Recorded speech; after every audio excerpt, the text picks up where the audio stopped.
Hey everyone, Laszlo Montgomery here. Welcome to the start of another CHP series that will trace the development of Chinese philosophy through the lives of about 36 philosophers. Some we'll look at in greater depth than others, and we'll trace the historical timeline and see where philosophy in China began, how it developed, and throughout this series we'll also examine the historic events going on in the background that were driving a lot of this thought. Let me encourage you to download the infographic that accompanies this series and to keep it handy. And just in case you're not a fluent Mandarin speaker, please refer to the master list of terms at the teacup.media website. Just click on the convenient link at the show notes and that will get you access to the list of terms. You could download them and print them. It's my hope that, as Will Durant said in his introduction to classical Chinese philosophy, that this, quote, brief and superficial introduction leads you to study the Chinese philosophers themselves, as Goethe studied them, and Voltaire and Tolstoy, end quote. We look at these ancients and perhaps think, their world was so simple back then. They were so ignorant of so much knowledge and intellectual discovery that we take for granted in our day. Their circumstances compared to ours in the 21st century? What could we possibly have in common with these people from so long ago? Well, in examining the things they cared about and thought about, it turns out we have quite a bit in common with them. The historic scope of this series will span the beginnings of the Western Zhou Dynasty to Wang Yang midway through the Ming Dynasty, roughly 11th century BC to the 16th century. Half a millennia ago. The backdrop for the first part of this story was the Zhou Dynasty. We always hear about how old China is, and this is pretty much the farthest back you could go in recorded Chinese history. Other than all the bronzeware, ironware, and other relics made from inorganic materials, not much from that time survived down to our day. The Chinese invented paper, but Cailun wouldn't launch the paper industry till the first century of the Common Era, during the Han. And all these eponymous works from these Zhou-era thinkers, the Laozi, the Mengzi, Xunzi, Zhuangzi, Liezi, Mozi, Hanfeizi. How much of that material can accurately be attributed to each philosopher, if any of it? The earliest works that have survived so far were all dug out of Han Dynasty tombs long after these philosophers were dead. All these texts that scholars said contain the words of Confucius and other masters ran the gauntlet of 25 centuries of argument and reinterpretation. Did we in the 21st century even receive 1% of what these classical philosophers actually said?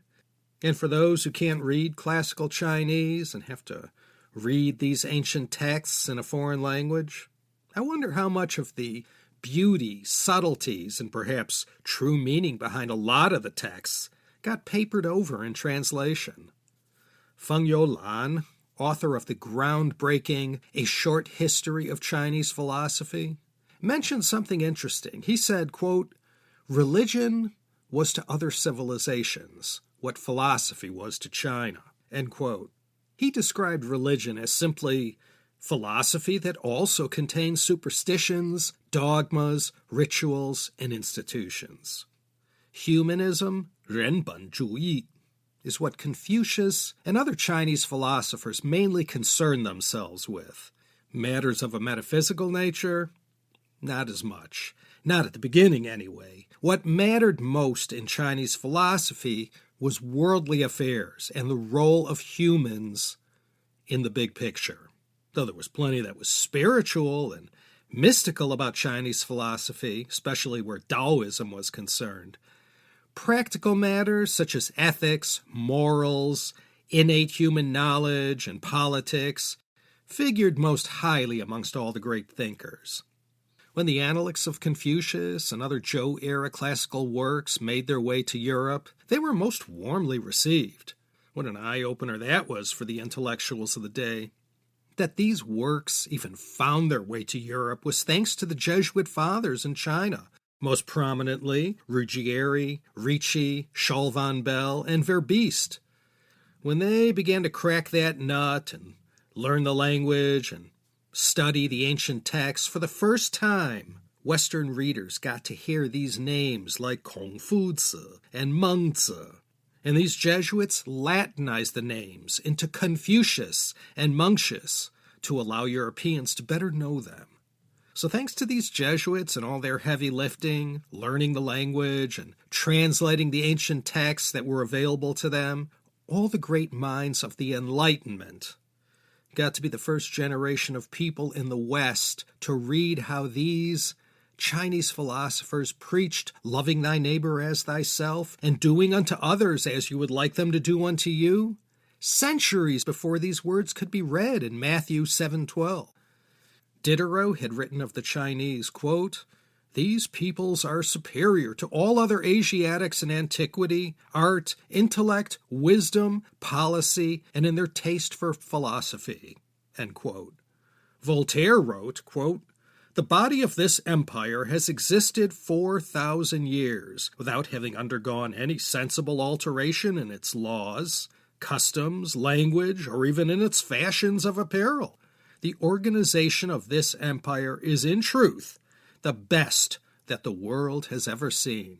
End quote. Yeah, these Enlightenment greats really put China on a pedestal. Of course, they all lived during the glory years of the Tang Dynasty. No one was saying that late in the 19th century. I'll bring to your attention all the most important works and just mention a little bit about them. Some, like the Lunyu, or Analects of Confucius, and the Mengzi, the Zhuangzi, the Tao Te Ching, of course, those are the most famous and are quoted most often, along with Sun Tzu's Art of War, which we won't be covering in this course, but there were many others as well. These texts are all filled with poems, dialogues, chronologies, pronouncements, aphorisms, parables, diagrams, you name it.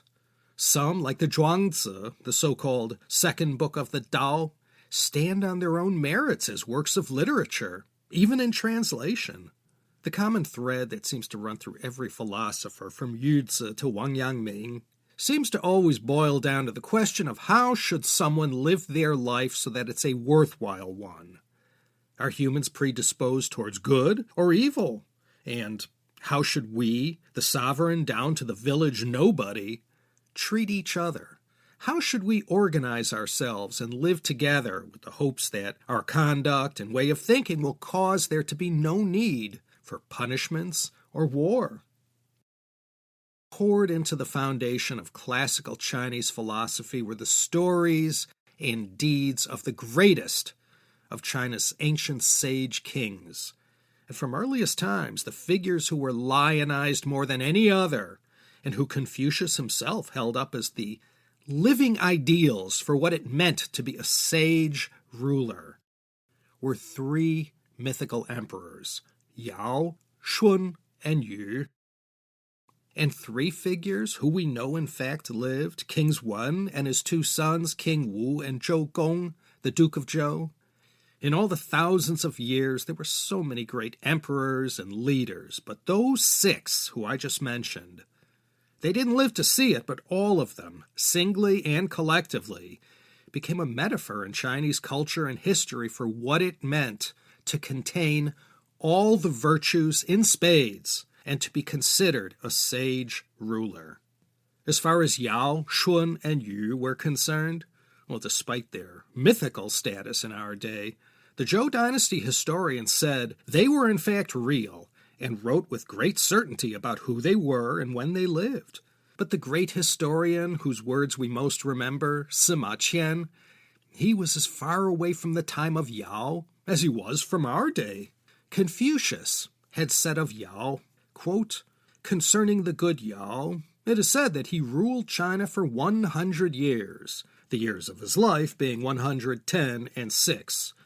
He was kind and benevolent as heaven, wise and discerning as the gods. From afar his radiance was like a shining cloud, and approaching near him, he was as brilliant as the sun. Rich was he without ostentation, and regal without luxuriousness. He wore a yellow cap and a dark tunic, and rode in a red chariot, drawn by white horses.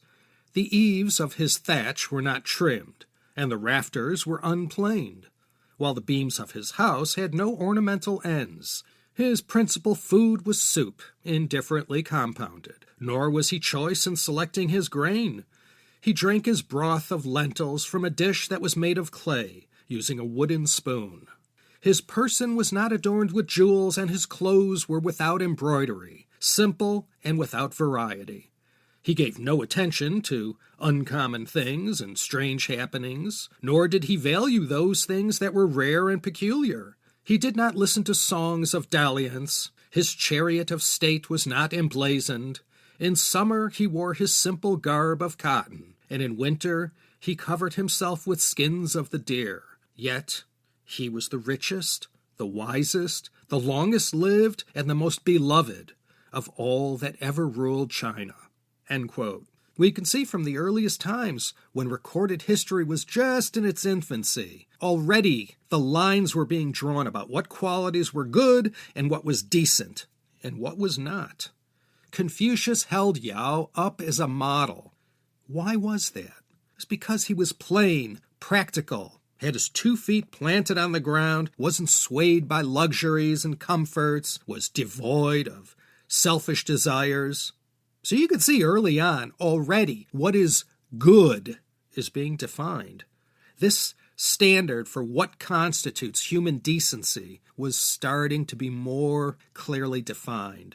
Even back then, it was considered good taste and good form to live and act humbly, modestly, not ostentatiously.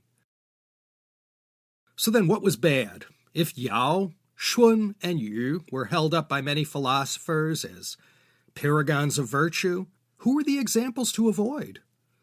Well, Confucius and later generations would point at 2 kings, and these 2 were among the earliest villains in Chinese history. They were Kings Jie of Xia and Zhou of Shang. These 2 were the poster boys of wicked kings in Chinese history. Jie's time on this earth is traditionally pegged at 1728 to 1625 BCE, the time of Hammurabi in Babylon and the Jewish exodus from Egypt and the later Hyksos invasion of that land.